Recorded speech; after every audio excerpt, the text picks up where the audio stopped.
All it takes is one person, one panel, to ruin your favorite character. Hank Pym goes from being a founding Avengers member to a woman beater. Kitty Pryde goes from being the endearing teen hero to a racist. Dr. Light used to be a fun, silly, and goofy guy, and now he's yeah, we'll save that for another video. In all seriousness, the last video I did, I had a lot of people asking about Hank Pym and Kitty Pryde. As an X-Men fan, I knew Kitty's crimes all too well, but I was not aware of how much of a douchebag Hank Pym was. I still think Hal Jordan has done the worst. If you don't think so, you should watch the video. However, Hank Pym has me uniquely pissed off. So in this Marvel edition, let's go over how Kitty Pryde and Hank Pym both got ruined in one panel. Hank Pym is a character who is unfortunately not talked about much. A founding Avengers member, the Ant-Man. I mean, the guy literally created Pym particles. However, in the movies, Scott Lang, the lesser Ant-Man, takes his place, which doesn't happen too often. I mean, Wally West is probably one of the most famous successors who is actually more impressive than the original, at least in my opinion. However, when they make a Flash movie, they use Barry Allen. While the DCU is focusing on Jon Stewart now, before his image was ruined by the devil himself, in the original Green Lantern movie, they used Hal Jordan, even though Jon Stewart was probably just as, if not more popular due to the cartoons. But in the MCU, Hank Pym gets aged up to be this old man, just used as a way to give Scott a mentor-like figure, a reason for why he gets to be Ant-Man. Now, I actually like Scott more, and if you know what the story is with Hank and Janet, you probably hate Hank, enough to be glad he's out of the spotlight. When I was researching for this video, I watched this great summary by one of my favorite TikTokers, Travel Beef, who explains what led up to that infamous panel, and most importantly, how it was actually a mistake. I also found this great Reddit thread explaining the behind the scenes and aftermath, so I will be weaving in bits and pieces as we talk about the biggest bum in Avengers history, Hank Pym. Now, if you know Marvel Comics history, the name Jim Shooter should ring a bell. He was an incredibly strict editor who had a rule about openly gay characters and never appearing unless villains, but he did bring about a prosperous time for Marvel. Both in the Reddit thread and in Travel Beast's video, they explained that he spoke to a psychologist on a plane and discussed Hank and Janet's relationship. This Redditor, Equivalent Inflation, explains that 90% of their dynamic was a cycle of Janet wanting to spend time with Hank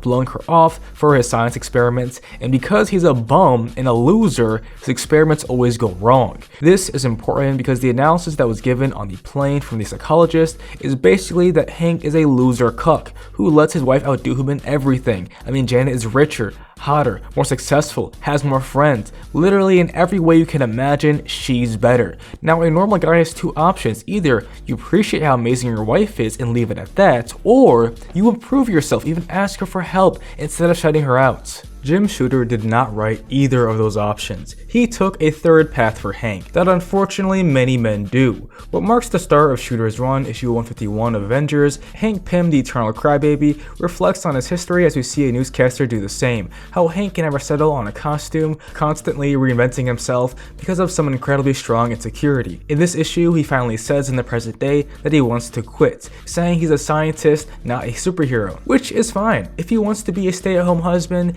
tinkering away, making more shitty Ultrons, do you, man. The same way this guy can't settle on a costume, he can't settle on a career. He comes back in the same issue and says, "Psych, I'm back, boys." He plays it off like he joined back for Janet, but honestly, I think it's an ego thing. Even then, the very next issue, he's right back to complaining about being an Avenger. Pick a lane and stick to it, man. Quit your bitching. 10 issues later in 161, we see him back in his Ant-Man costume, losing his mind. However, it's on page 8 that we get some really interesting dialogue from Janet. They ask her to explain why is Hank always tweaking, and she does. She talks about how uncomfortable he was being a hero, his accidents in the lab, his rage and frustration, stuff she had never seen before. Now this comic is from the 80s, but this couple feels like they're from the 50s, like straight Mad Men bullshit. Just like those old geezers, Hank was too proud to not only go to a psychiatrist, but have his wife pay for it. Janet says that it was enough of a problem already living off my inheritance. How the fuck is that a problem? Hank, you get to continue to fuck up your stupid experiments, wasting hundreds of thousands of dollars, and your fine ass model wife will pay for everything. Happy to do so. How is that a problem, man? For this pathetic, insecure, and eternal bum Hank Pym, that's a problem, I guess. So Janet intelligently goes in the place of her husband to learn how to help Hank. The psychiatrist says to reinforce positive behavior, be more involved, and keep his interest. This advice is so incredibly outdated, and you'll see why. So Hank, like a child, ignores his wife on a fly home instead of communicating his feelings. Janet, not wanting to lose her husband, takes the idiotic advice from the psychiatrist and says, my husband is emotionally withholding. If I get a new costume that shows more of me off, that'll fix it.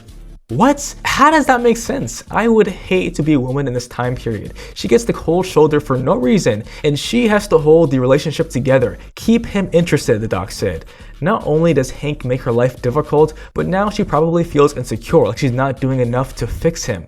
So much of psychology back in the day was just coddling men like Hank. Complete man-children, losers. Now, over all these issues, Hank and Janet go through a litany of problems, ups and downs, comic book bullshit too. Let's fast forward to the arc that ruined Hank Pym's reputation. Now, like I said, Jim Shooter did not fuck with this dude Hank, and I feel like even without the slap, you hate him immediately. We open on Janet's millionaire mansion, where the whiny bitch Hank Pym complains about not wanting to be late. Janet wants to cuddle and is wondering why he's being so cold lately. He then complains about Janet taking too long to get dressed, and she just says, I want to be beautiful for you, lover. Then later, when she's still not dressed, not sure what costume to choose, she tells Hank to pick one. He says, alright, there, and disintegrates the other costume, almost blasting his wife. This already had me heated. Janet is out of her costume, no protection, and you shoot a deadly sting blast in her direction to make some stupid points. This is even more nasty because he knows how much Janet loves fashion. Imagine any husband torching his wife's favorite outfits. Now imagine he lights it on fire while she's holding it. Psychotic behavior. He doesn't even bother to apologize, and while they're stuck in traffic, this exchange happens. Hank is upset that they're going to be late and says, that does it. You can ride in your blasted chauffeured limo so your $200 hairdo doesn't get mussed, but I'm flying to Avengers Mansion under my own power. Clear as day, this dude feels inadequate. He sleeps in his wife's house, drives around in her limo, and lives off her money. Hank has nothing he has built himself. Instead of actually trying to make an honest effort and put some energy into something useful, he bullies, insults, and terrorizes his wife. This is textbook abuse, people. What makes it even more heartbreaking is that Janet, written by some old dudes in the 80s, is incredibly passive. She's anxiously attached, and she has no other emotion besides love, longing for her partner. It's not unrealistic, but I wish we could see her anger, frustration, and outlook on how she supports this leech. Captain America makes a joke at the expense of Hank when they arrive in, saying, the Wasp has arrived with her new partner, Yellow Jacket, right? Tiger then notices that Hank did not like that joke. Dude is already angry. What makes him even more pissed off is that the founding Avengers had a vote in which he was not consulted on. They of course say it's because he was late, but he rants and raves about how they think he's a has-been and that they've all forgotten him, while we see Janet think to herself about how far Hank has fallen. Now later, while they're fixing the Quinjet, there is this scene that pisses me off. Iron Man gets done first, but of course Hank needs more time. Janet tries to help him out as she remembers that they have a device at the penthouse that will fix the tech issue. She says she'll have her butler bring it over. Now, any normal guy would be relieved, thankful, happy that their wife is so helpful, so thoughtful. Hank is not normal. He says, you love doing that, don't you? You love taking every opportunity to flaunt your blasted money. Well, I don't need your butlers, car, or money, and I don't need you. Just screaming like a complete brat. Janet, obviously hurt, confused, and embarrassed in front of her friends, leaves saying that she only wanted to help. Hank says that he will help himself and tells the Avengers it's time to go. Both Cap and Thor do not like this, and Cap thinks that he should say something, but it's a family matter, so he can't. Dude, that sucks. Modern comics would have the Avengers speak up, but I guess back in the day if a husband was mistreating his wife, it was uncouth to step in, even if you're in the right. Iron Man notices the arm breaking Janet, and Hank just says to leave her. This guy fucking sucks. What's worse is we see how insecure he feels in his place at the Avengers. In his head, he doesn't belong here. So this mission they go on, he wants to prove himself. A big fight happens, and when Cap gets this woman to stop fighting, Hank takes a cheap shot, almost killing her, thus ruining Cap's plan to de-escalate the situation. The villain retaliates and throws a car towards Hank, but at the last second, Janet, one of the greatest Avengers, saves her shitty husband's life, but passes out due to exhaustion. Hank thinks about how Janet Janet got here and just says, why her? Why? You'd think at this moment he would realize his faults, how he's taken her for granted, how he's been mistreating her. Maybe he'll turn around and realize he does need his wife and that she just wants to help. But you guys know how this story goes. Hank is a piece of shit. At the end of the comic, after she's awake, we see Janet look at Hank longingly, maybe waiting for an apology. However, the narration says, but he is lost in his own bitter thoughts. Somehow this guy gets his life saved, but because it's by his woman, he feels emasculated. What a fucking bum. The next issue is what you've been waiting for, the court-martial of Yellow Jackets. After Hank almost kills a surrendering woman, Cap calls a meeting to get him out of there. It probably doesn't help that they just generally do not like the guy. Hank doesn't put up a fight, but is surprised when they take his Avengers card away. Outside the office, Tiger tries to cheer up Janet, thinking to herself how much she needs it, how Hank is such a weird little creep, and how strange it is that Janet is so hung up on him. When Hank leaves the room, Janet wants to know what happened, and Hank says this: Jan, just get away from me. Leave me alone. Haven't I got enough to contend with without you slobbering all over me? Dude, this fucking guy just compared his wife, his caring, loving, considerate wife to a fucking dog. Janet, stand up. Leave that man, please. But no, after Hank mutters a half-assed apology, Janet just accepts it, wanting to hold her man. This was hard to read, dude. Tiger has the right idea though, thinking to herself, Jan baby, don't you know you're worth 10 of him? Which yes, I wish she would realize that she could have a much better relationship, but so many people suffer from sunk cost fallacy. We then get this overview of Hank's time as an Avenger as Tony narrates, how he was a founding member, went through all these changes, trials and tribulations. Tony wonders if Hank could ever redeem himself for all of his crimes, most notably creating Ultron. Tony then sympathizes with Hank, how they should have been more compassionate to a friend in crisis. Man, fuck that. I wish Thor would have dropped his hammer on him and just leave it there. Hank Pym is a waste of oxygen. After Janet and Hank leave, they get bombarded by paparazzi because Janet has motion like that. They ask for her autograph and ask if that guy is Bumblebee. Man, you are washed, Hank. This is what happens when you go through a million different costume changes. Janet, the amazing wife who has an incredibly healthy ego, diminishes herself to uplift Hank, saying that she is his sidekick and they should get his autograph. I respect the thoughts, but they say, nah, we just want yours. Right, guys? This fucking chud, man. Hank just stands there like, Jan, your limo is here, not wanting to continue this humiliation ritual.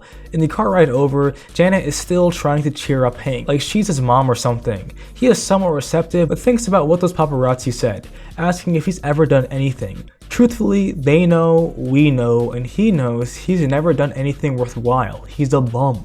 Now, Janet tells him, who cares what they think, you'll always be my hero. Now, for most men, having a woman who looks like this tell you that you're her hero is enough to get over this. Hank is not most men, he's barely even a man. Janet contextualizes his lack of achievements as keeping a low profile working in your lab. Hank of course has to be bitter about anything good in his life and says, yeah, the lab your money provided for me, in your house, where I accomplished nothing.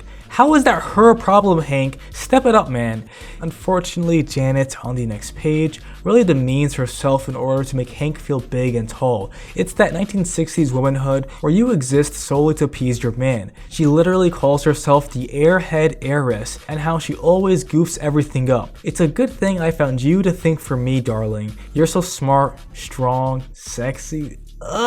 This is so embarrassing. It's so uncomfortable. After Janet tries to bring Hank to bed, he brushes her off and goes to his lab, where he self-flagellates, thinking about how much of a fuck-up he is. But his closest thing to an achievement, Ultron, was created here, so he might have another idea. Fast forwarding, we see Janet in tiny form watching Hank. He's creating a new robot to detect and locate Avengers by their brainwaves, but for some reason it detects two in the lab when Hank thinks he's the only one there. After the robot catches Jan in tiny form, Hank tries to kill her by smashing his fist on a table.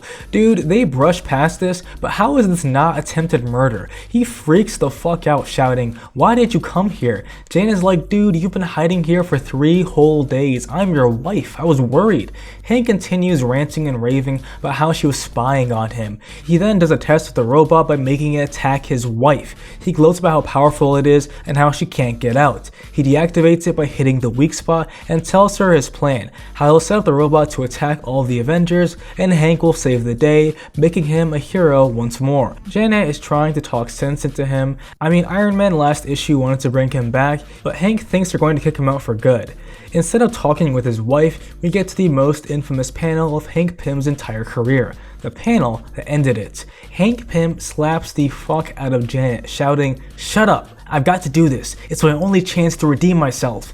Even though Hank was abusive in many ways, destroying her clothes, withholding affection, and even attempted murder, this panel summarized his mistreatment of her in a way anyone can understand. Now, even if you hadn't read the previous issues, you knew this man was a piece of shit. What's crazy, and this is the most interesting thing about Tribal Beef's video and this Reddit post, is that this was a mistake. Hank was supposed to just throw his hands up in frustration, but the artist drew this instead. Now, the artist was a bit of a novice and felt bad after this, how it made Hank untouchable. However, I think this was a good choice. Hank was already abusive, this just made it clear for anyone to see.